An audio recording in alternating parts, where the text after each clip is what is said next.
Hər kəsə salam. Bugün sizinlə dadlı yemək resepti bölüşürəm.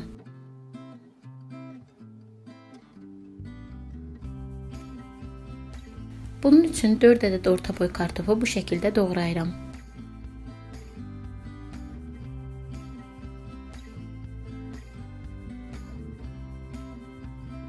Tavaya yağ əlavə edib kartofları tökdükdən sonra azca qovururam.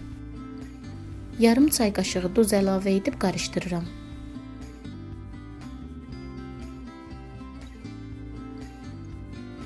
Suda bişirdiyim 300 qram mal etini də əlavə edib vamutda qızardıram.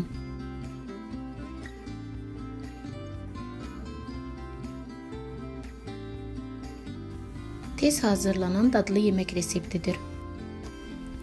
Kanalıma abunə olub fikirlərinizi mənimlə bölüşməyi unutmayın. İzlədiyiniz üçün təşəkkür edirəm.